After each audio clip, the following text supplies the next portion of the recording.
Everyone, welcome back to my channel Ratna Mondal. তোমরা সকলে কেমন আছো অবশ্যই কমেন্টে জানিও। আমি তো খুব ভালো আছি সেটা বলতে পারছি না, কারণ বাড়িতে পুরো বন্যা হয়ে গেছে, একটা খুব খারাপ অবস্থা। আমাদের এখানেই সামান্য এই বৃষ্টি হয়েছে, তাহলে ভাবো বাংলাদেশের অবস্থা কী। তো যাই হোক, আমার একটু চাঁদপাড়াতে যেতে হবে, তার জন্য সকাল সকাল ঘুম থেকে উঠে খাওয়া দাওয়া করে রেডি হয়ে নিলাম। তো চলো তোমাদের সাথে ব্যাকগ্রাউন্ডটা দেখাই, যে ব্যাকগ্রাউন্ডে দেখো কী অবস্থা। সুন্দর করে সেজে গুজে ফোনে হচ্ছে 4% চার্জ নিয়ে বেরোনো মানুষ আমি।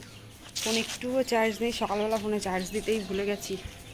আর হচ্ছে সেই ফোনটা সাইলেন্ট ছিল মনে হয়, এর জন্য হচ্ছে ফোন টোন এসছে সেটাও বুঝতে পারিনি। তো চলো বেরোই এখন। এই যে মহারানীকে দেখতে পাচ্ছেন, এর সঙ্গে লাস্ট দেখা আজকে আমার। আবারও দেখা হবে 3-4-5 মাস পর, সে যবে আসবে তবে। তো যেহেতু আজকের দিনটা আমাদের লাস্ট ডে, তাই আমরা ভাবলাম চলো একটু ভালো জায়গায় গিয়ে ঘোরা যাক, যেটা মেমোরি হিসাবে আমাদের লাইফে থেকে যাবে। ও যখনই আসে বাপের বাড়ি তখনই আমরা সময় পাই সবাই মিলে একসঙ্গে একটু বেরোনো। আজকে আমাদের সঙ্গে আরেকজন আসেনি। বলেছি যে আমার একটুখানি চাঁদপাড়াতে কাজ রয়েছে, তো যে কাজটা ছিল সেখানেই হচ্ছে চলে এসেছি। আর এখানে কিন্তু আমি একা আসিনি, আমার সঙ্গে আমার একটা ফ্রেন্ড এসে ওই যে লরির পিছনে, তো দুজনে মিলে এসেছি। আমার একটু চাঁদপাড়ার কাজটা কমপ্লিট করব। আর এই জায়গাটা এত সুন্দর এত সুন্দর, আমার আগে একটা ব্লগে তোমরা দেখেছো জায়গাটা কতটা সুন্দর। তো বেসিক্যালি সত্যি জায়গাটা অনেক সুন্দর, তো সেই কারণে আমরা একটুখানি ফটো তুলি। আর আমি তো আগেই বললাম আমার ছিল একটু কাজ মেনলি, তো কাজটাও কমপ্লিট হলো, ওকে নিয়েও ঘোরা হলো, বেশ ভালোই হলো। তো এই জায়গাটা আগের দিন আমি এসছিলাম, এই জায়গাটা কিন্তু খুব একটা মানে ডেঞ্জার জায়গা বলতে পারো, দেখেই মনে হচ্ছে ডেঞ্জার। বাট আগের দিন ভাইকে নিয়ে এসেছিলাম বলে আমার কোনো রকম প্রবলেম মনে হয়নি। আজকে এনাকে নিয়ে এসেছি, ও তো নিজে ভয় পাচ্ছে, সঙ্গে আমাকেও ভয় দিচ্ছে। কি আর করার, কিছু করার নেই। আমার তো ফটো ভিডিও যতক্ষণ না হবে ততক্ষণ আমি মানে হচ্ছে একটু ছটফট করি যে কখন ফটো কমপ্লিট হবে, কখন ভিডিও কমপ্লিট হবে, দেন আমি এখান থেকে যাব, না হলে যাব না। সেটা যত বড় রিস্কের জায়গা হোক না কেন, কারণ ফটো তোলার পিছনে বা ভিডিওর পিছনে আমার আলাদা লেভেলের একটা অ্যাট্রাকশন থাকে। আর আজকে অদ্ভুত বিষয়টা কি হয়েছে জানো, আজকে অদ্ভুত বিষয়টা হচ্ছে জামাটা আমি উল্টো করে পরে চলে এসেছি, মানে উল্টো করে জামা পরে আজকে আমি এত কাজকর্ম করে ফেললাম, ঘুরে বেড়ালাম। তো মানে ভাবা যায় আমার মতন তার কাটা পাবলিক পৃথিবীতে আর আছে? আর এই যে এই মহারানী তো ঝগড়া স্টার্ট করলেই আর থামেই না। বাড়ির থেকে বেরোলে এত মানে এত ফোন মনে হয় মিনিস্টার বা প্রধানমন্ত্রীরও আসে না যতটা ফোন ওর আসে বাড়ির থেকে বেরোনোর পর। তো যাই হোক, ঘোরাঘুরির পর ভাবলাম শুধু তো ঘুরলে হবে না, একটু খাওয়া দাওয়া করতে হবে। তো আজই আমরা চলে আসলাম 13 পার্বণ চাঁদপাড়াতে। তো এখানে কি হয় না হয় বা খাবারের কি ব্যাপার সবটাই তোমাদের সঙ্গে এই ব্লগে থাকছে। আমি অনেক দিন ধরে ভেবেছি যে আসবো 13 পার্বণে, বাট কখনো সেইভাবে সময় হয়নি। তো দেখে তো বেশ ভালোই মনে হচ্ছে গেট আপটা। এবার হচ্ছে ভিতরে যাওয়ার পালা, যে ভিতরের ডেকোরেশন কেমন কি বা বিষয় কি। তো এখানে বেশ 4 সিটের প্রত্যেকটা টেবিলে 4 সিট করে বুকিং করা, মানে 4 সিট করে টেবিল দেওয়া আর কি। 4 জন বসে তোমরা খেতে পারো। 2 টেবিলও আছে এই সাইডটায়। তো 2 টেবিলের থেকে আমার মনে হয় 4 টেবিলটা বেশি কমফোর্টেবল। চেয়ারগুলো দেখে তো বেশ ভালোই মনে হচ্ছিল। এবার আমি তোমাদের পুরো রেস্টুরেন্টে ঘুরে দেখাবো কি আছে কি না আছে। এখানে সবই ভালো লাগলো আমার, বাট এই যে পেন্টিংটা হোয়াইট কালারের, এটা কেমন নোংরা হয়ে গেছে। এই কালারটা যদি অন্যরকম থাকতো তাহলে মনে হয় আরও বেশি পরিমাণ ফুটতো আর কি।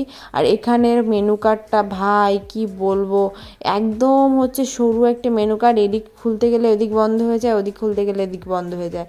চিলি চিকেন স্টার্ড রাইস, তোমার পিৎজা, মোমো, তারপর তোমরা হচ্ছে স্যুপ, আর এদিকে রয়েছে বিরিয়ানি, হাক্কা নুডলস, ফিশ চিকেন, বালরেন্ডি, মোটামুটি সবই রয়েছে, তোমরা যেটা খাবে খেতে পারো।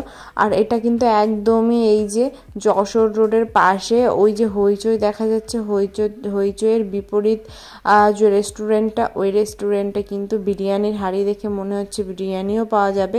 বাট আমরা কি খাবার অর্ডার দিলাম সেটা আমি জানার জন্য তোমরাও খুব এক্সাইটেড, তোমাদের থেকে আমি জানার জন্য এক্সাইটেড। আমার বারবার শুধু মনে হচ্ছিল কি, এইটাই যদি বিরিয়ানি থাকতো তাহলে তো কোনো স্মেল বেরোতো, কোনো রকম স্মেল নেই, তার মানে কি এর মধ্যে বিরিয়ানি নেই? তো যাই হোক, এইসব চিন্তাভাবনা কিন্তু আমি ভেবে চিনতে চলে গেলাম আবারও ভিতরের দিকে। আর ভিতরের দিকে যাওয়ার পথে আমি ভাবলাম চলো আর একটা ভিডিও ক্লিপ তোমাদের সঙ্গে শেয়ার করাই যাক। এই যে এন্ট্রির এখান থেকে ঢুকেই কিন্তু এই দরজাটা খুললেই ভিতরেই কিন্তু দেখতেই পেলে যে সুন্দর একটা ডেকোরেশন রয়েছে। আর আমি কি খাবার অর্ডার দেবো সেটাই হচ্ছে এখনও ভাবনা চিন্তা করে পারিনি যে এই না সকাল না দুপুর এই টাইমে কি খাবার অর্ডার দেওয়া যায়। এখানে মেনু কার্ড দুটো, বাট কোনো জাতের মেনু কার্ড না, মানে কোনো কাজের মেনু কার্ড না। তো যাই হোক, ইচ্ছা মতন একটা খাবার আমরা অর্ডার দিয়ে দিলাম। জানি না এই দুপুরে এইটা খাওয়াটা ঠিক হবে কি না, কতটা পরিমাণ ভালো বানাবে সেটাও জানি না। দেখে মনে হচ্ছে প্রচুর এক্সপেন্সিভ হবে, মানে এটা আমার মন বলছে, বাট কি হবে সেটা তো একমাত্র খাবার দেওয়ার পরেই জানা যাবে। তো এই জায়গা এত সুন্দর লাগছিল যে আমি এদিক ওদিক দিয়ে ঘুরে ঘুরে ভিডিও করছিলাম, ফটো তুলছিলাম। পরে বাড়িতে এসে যখন ক্লিপটা দিচ্ছি দেখলাম বাহ, বেশ সুন্দরই তো আসছে। তোমরা কেউ ভেবো না কিন্তু আমরা তালের বড়া খেতে এসেছি। এটা তালের বড়া না, এটা চিকেন একটা পকোড়া। এটার প্রাইস আমাদের কাছ থেকে 175 টাকা নিয়েছে। তো দেখো, এই হচ্ছে তোমার চিকেন পকোড়াটা। আমি তো টেস্ট করছি, আর টেস্ট করতে গিয়ে খুলে খুলে পড়ে যাচ্ছে। তো মোটামুটি গরম ছিল এর জন্য এরকম। আর চিকেন পকোড়া তো আমার অতটা ভালো লাগে না খেতে, আমি সসটা একটু ভালো খাচ্ছিলাম। আর আমরা অর্ডার দিয়েছিলাম হাক্কা নুডলস। এই হাক্কা নুডলসের দাম 75 টাকা নিয়েছে। এই 75 টাকার হাক্কা নুডলস খাচ্ছি জীবনে প্রথমবার। তো মোটামুটি গরম ছিল দুটো খাবারই। তো খাবারের থেকে বড় হচ্ছে যে খাবারের বোলটা, সেইটা এখানটায় একটা জিনিসই আমি বুঝলাম, মোটামুটি খাবার দাবার সব মানে চলে, বাট যা না তার থেকে বেশি হচ্ছে বিষয়। তো আমাদের এখন বিলের চলে আসলো পর্যায়ে। দেখো বিলটা কত হয়েছে। ওরে ভাই রে ভাই, প্রায় হচ্ছে 250 টাকা বিল এসছে আমাদের দুজনের। আমরা শুধু খেয়েছি কটা চিকেন পকোড়া আর খেয়েছি 1 প্লেট চাউমিন, তাতেই আমার বিল এসছে 250 টাকা। মানে ভাবা যায় এই চাউমিন মানে কতটা এক্সপেন্সিভ চাউমিন, এইটুকু কি ফেলে রাখা যায়? এইটুকুও খাওয়া দাওয়া কমপ্লিট করে পুরো থালা আমরা কিন্তু দেখো পরিষ্কার করে দিয়েছি। পরিষ্কার করার পরে এখন কিন্তু আমরা রওনা দেবো বলতে বিল টিল কমপ্লিট করব, দেন এখান থেকে বাড়ি যাব। আর আমার না ভিডিওটা একদম কন্টিনিউ করতে ইচ্ছা করছে না, মানে পুরো মাথা যন্ত্রণা করছে। বাড়ি চলে এসেছি আর এখন আমি ভিডিওটা এন্ড করব। তোমাদের ভিডিওটা কেমন লাগলো অবশ্যই জানিও, আর কোন কোন টপিকে তোমরা ভিডিও দেখতে চাও সেটাও জানিও। তো সবাই ভালো থেকো, সুস্থ থেকো, সবার সঙ্গে দেখা হবে নতুন একটা ব্লগে। টাটা।